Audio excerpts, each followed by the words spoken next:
Assalamualaikum warahmatullahi ta'ala wabarakatuh. Bismillahirrahmanirrahim. Alhamdulillah, nahmaduhu wa nastaghfiruhu wa na'udzu billahi min syururi anfusina wa min sayyiati a'malina. Man yahdihillahu fala mudilla lahu wa man yudlil fala hadiyalah. Wassalatu wassalamu ala sayyidina Muhammadin sayyidil anbiya wal mursalin wa ala alihi wa sahbihi ajma'in. Fa inna asdaqal hadis kitabullah ta'ala wa khairal hadi hadi sayyidina Muhammadin sallallahu alaihi wasallam wa syarrul umuri muhdatsatuha wa kullu muhdatsatin bid'ah wa kullu bid'atin dhalalah wa kullu dhalalatin finnar. Subhanaka la ilma lana illa ma 'allamtana innaka antal alimul hakim wa la haula wa la quwwata illa billahil aliyyil azim. Sidang pendengar IKIM FM yang dimuliakan Allah Subhanahu wa taala. Kembali kita bertemu dalam ruangan hadis 40 oleh Imam Nawawi rahimahullahu ta'ala. Terlebih dahulu saya mengucap terima kasih kepada penerbit, juga kepada kaki tangan yang bertugas di Radio IKIM, juga kepada adik Muhammad Faiz yang sama-sama dengan kita dalam membicarakan hadis ini. Moga Allah Ta'ala menganjarkan kita dan mereka semua sebagai ganjaran setimpal dalam usaha untuk menyampaikan agama kepada manusia. Dan insya-Allah kali ini kita akan berbicara pada hadis yang ke-10. Minggu lepas hadis yang ke-9 insya-Allah. Dan insya-Allah kita akan mendengar hadis ini daripada adik Muhammad Faiz insya-Allah.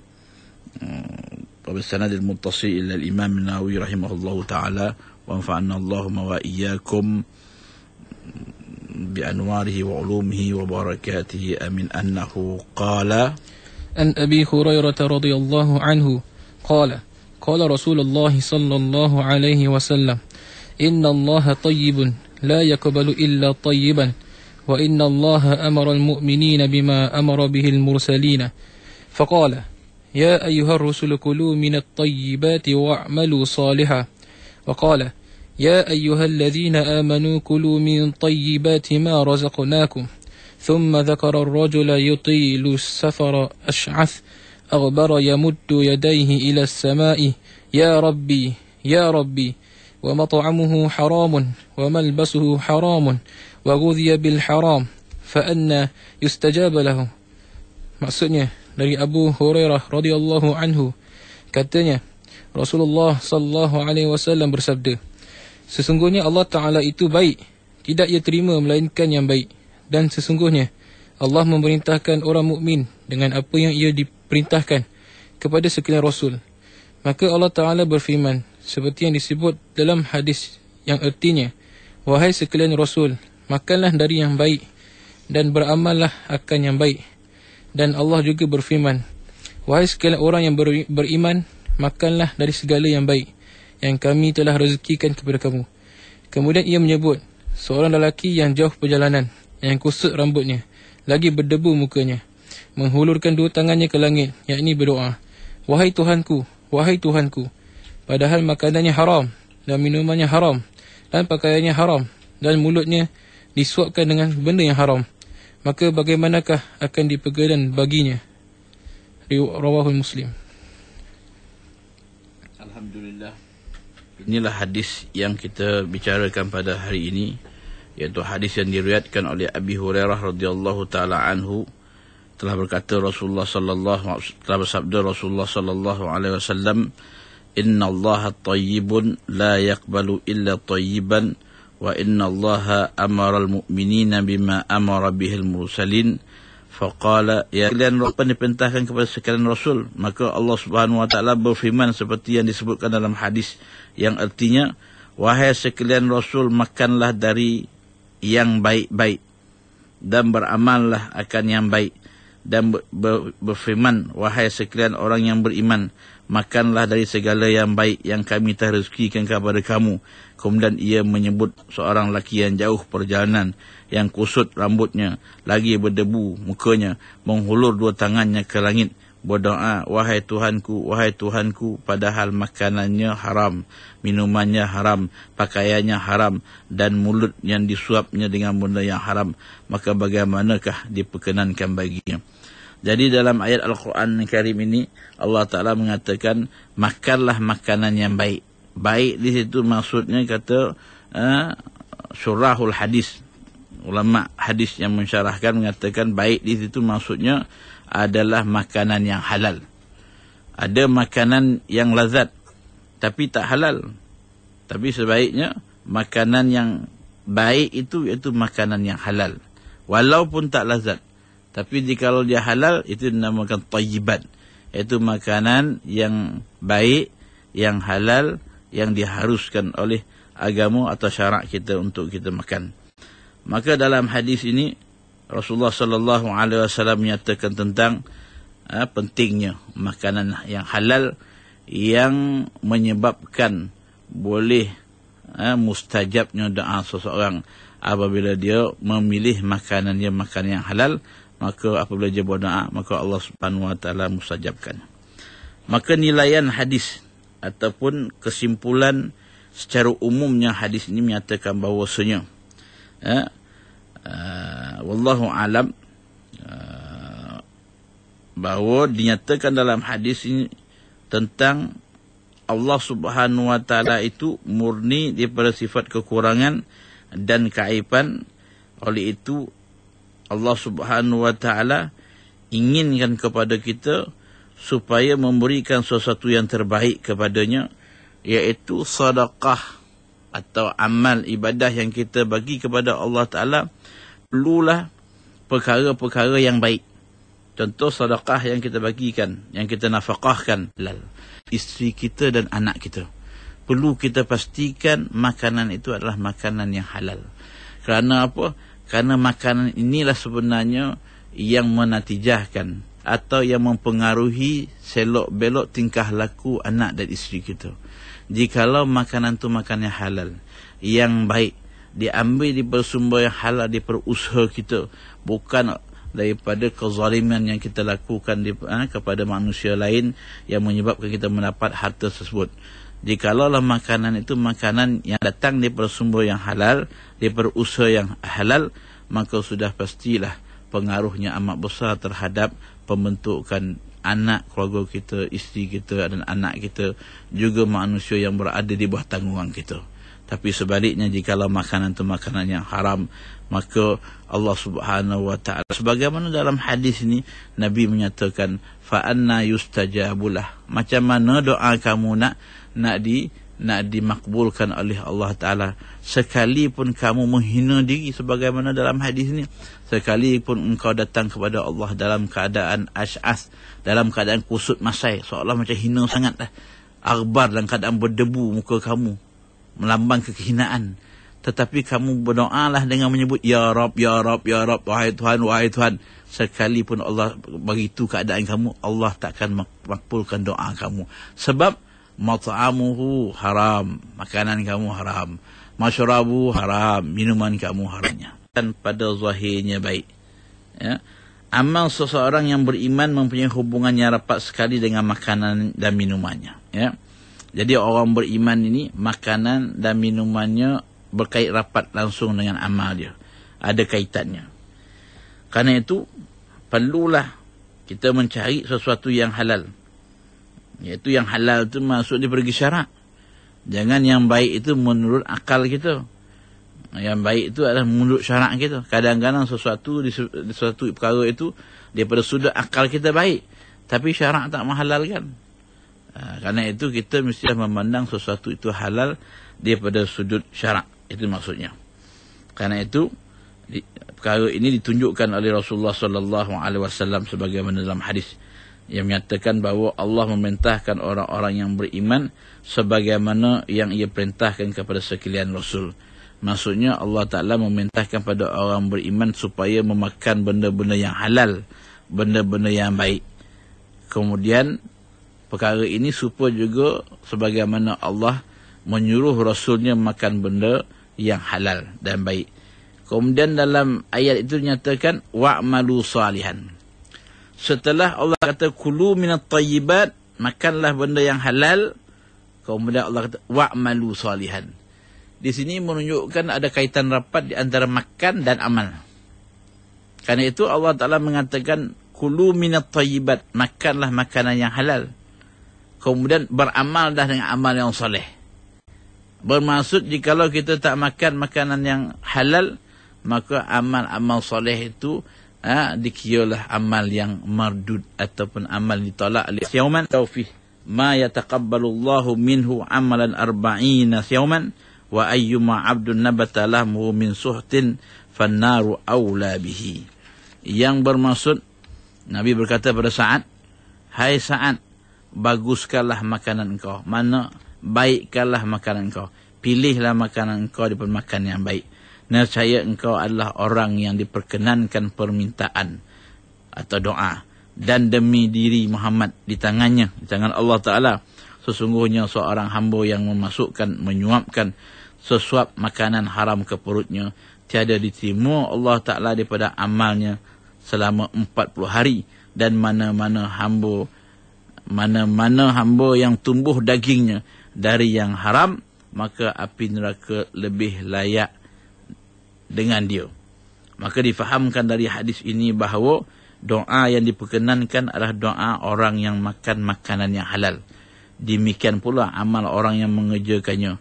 Diperlukan juga kepadanya makanan seperti itu. Di antara amal yang tidak diterima ialah sedekah dengan harta yang haram, sebagaimana disebut dalam banyak hadis. Di antaranya daripada Ibnu Umar radhiyallahu taala mengatakan bahawa Rasulullah sallallahu alaihi wasallam bersabda, la yaqbalullahu salatan bighairi tahurin wala sadaqatan min ghulul. Yang bermaksud, tiada diterima Allah akan sembahyang dengan tiada suci, dan tiada diterima sedekah daripada sedekah yang khianat, yang didapati, yang datang daripada sumber yang tidak benar atau tidak halal. Ustaz, apakah perkara-perkara yang terhalang dari mustajabnya doa seseorang itu, Ustaz?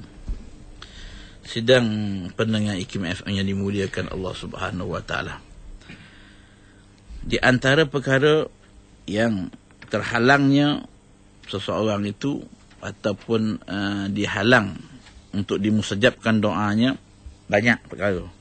Di antaranya satu yang menarik, iaitu sesuatu yang berlaku kepada seorang wali Allah Subhanahu wa taala, aulia ilahi salihin, iaitu Ibrahim Adham. Ketika mana Ibrahim Adham berjalan di satu pasar di Basrah, maka ketika itu manusia-manusia yang berada di pasar itu berkumpul. Lalu dia berkata kepada Ibrahim Adham, ya Aba Ishaq, ma lana nad'u fala yustajabu lana. Dia kata, wahai Aba Ishaq, itu gelaran kepada Ibrahim bin Adham. Wahai Aba Ishaq, kenapalah malangnya kami ini ketika berdoa tidak dimustajabkan oleh Allah Ta'ala? Kata manusia tu yang berada berkumpul ketika itu. Lalu qala li'anna qulubakum matat bi asyrati asya'. Lalu Ibrahim Adham mengatakan, doa-doa kamu ini tidak dimakbulkan oleh Allah Subhanahu wa taala karena hati-hati kamu mati. Karena hati-hati kamu mati, dia kata. Disebabkan oleh 10 perkara. Yang pertama dia kata, araftumullaha falam tuaddu haqqahu. Kamu kenal Tuhan, kenal Allah, tapi kamu tak melaksanakan hak Tuhan, hak Allah. Kamu tak melaksanakan perintah Allah Subhanahu wa taala. Itu yang pertama, kata Ibrahim Adham. Yang kedua, za'amtum annakum tuhibbuna Rasulullah sallallahu alaihi wasallam wa taraktum sunnatah. Kamu kata kamu kasih dengan Rasulullah sallallahu alaihi wasallam, tetapi kamu meninggalkan sunnahnya. Kamu tak ingin melakukan sunnah Nabi sallallahu alaihi wasallam.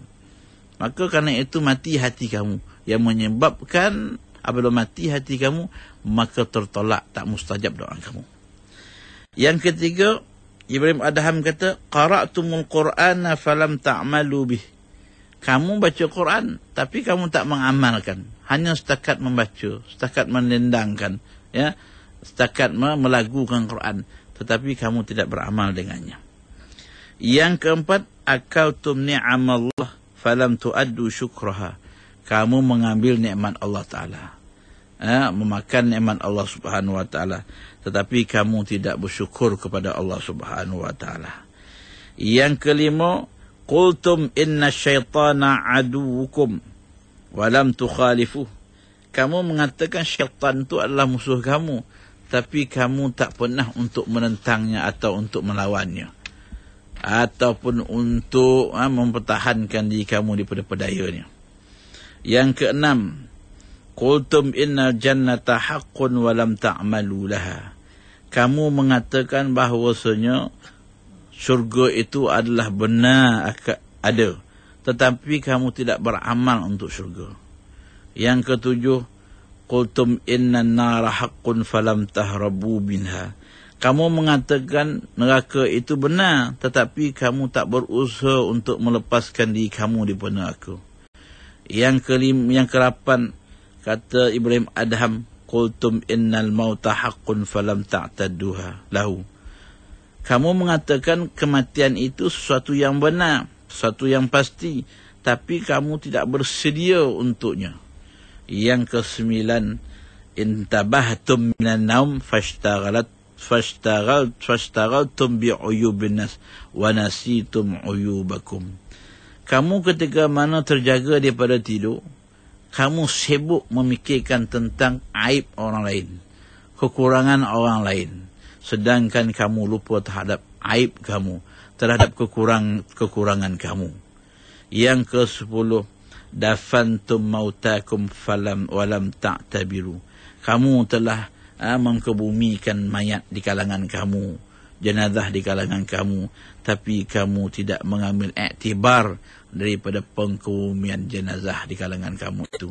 Jadi inilah 10 perkara yang Ibrahim Adham jawab terhadap pertanyaan manusia-manusia yang berkumpul di pasar Basrah, yang bertanyakan kepadanya kenapalah doa mereka tidak dimakbulkan oleh Allah Subhanahu Wa Ta'ala. Lalu Ibrahim Adham mengatakan, hati-hati kamu mati disebabkan 10 perkara ini. Jadi inilah di antara perkara-perkara yang menyebabkan doa seseorang itu ditolak oleh Allah Subhanahu Wa Ta'ala. Karena itu, begitu juga dalam hadis yang kita baca ini, salah satu daripada perkara yang amat penting iaitu menjaga makanan kita, sebagaimana yang dinyatakan oleh Rasulullah sallallahu alaihi wasallam.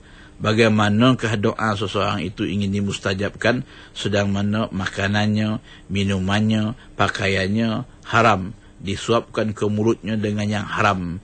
Pendek kata, semua haram hingga darah yang mengalir dalam badannya pun haram. Maka bagaimanakah akan diperkenankan baginya doa?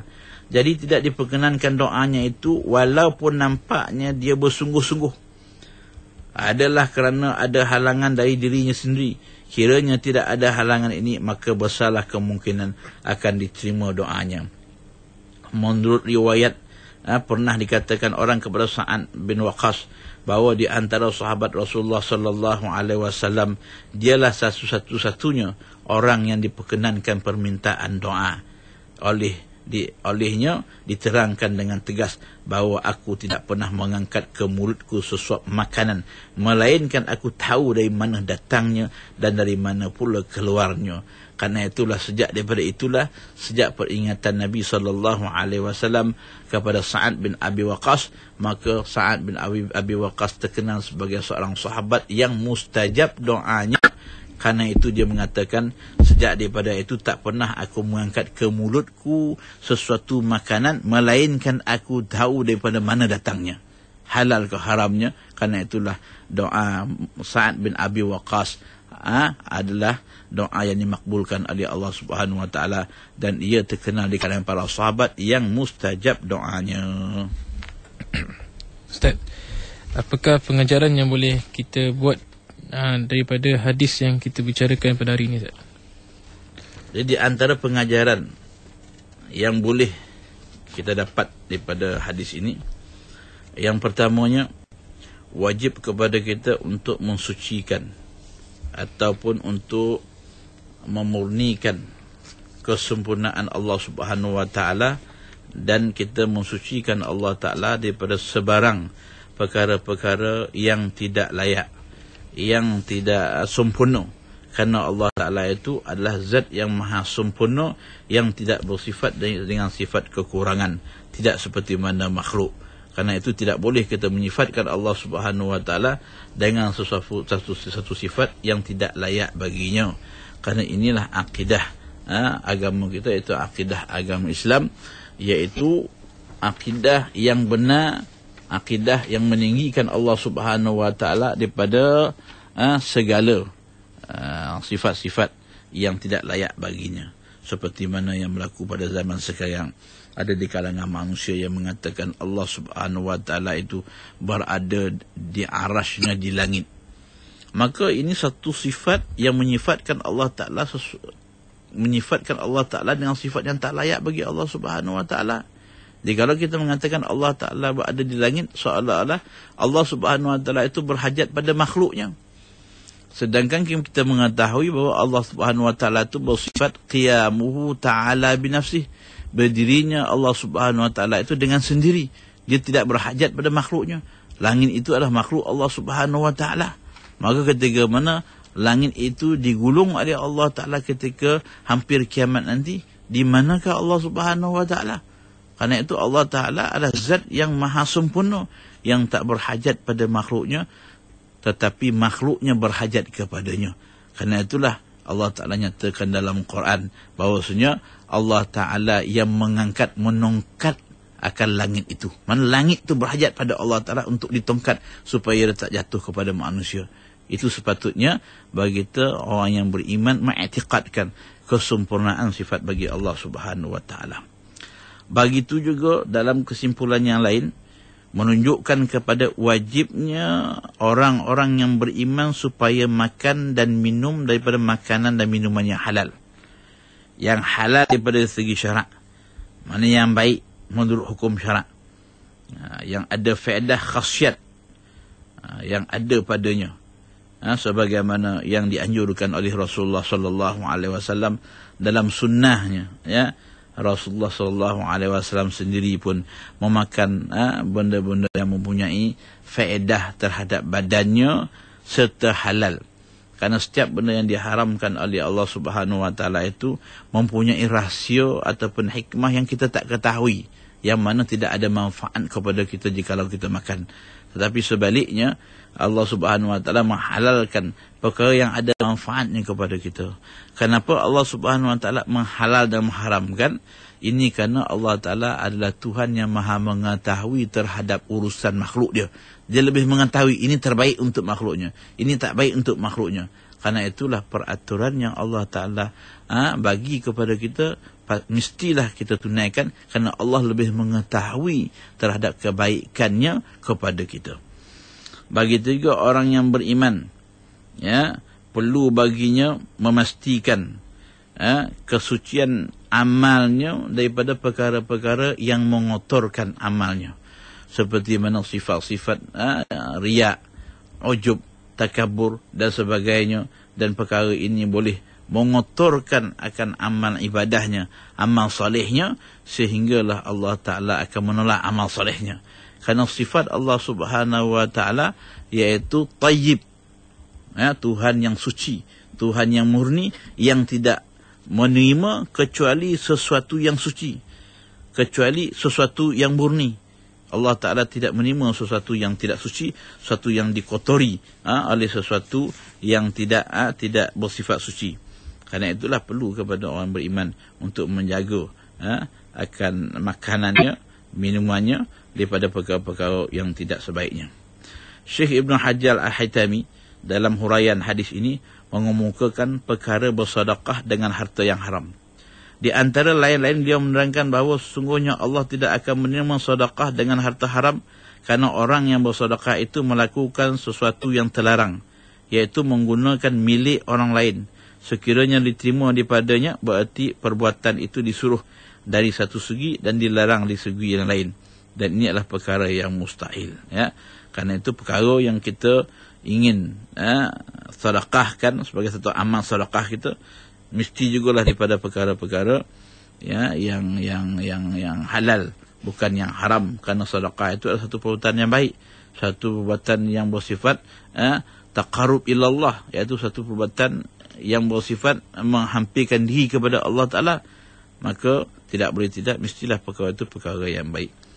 Begitu juga tentang mustajab doa atau tidaknya, maka perlu bagi kita memastikan akan setiap makan, minum kita dan perkara-perkara yang mana boleh menghalang doa kita atau menghalang dimakbulkan doa kita. Ya.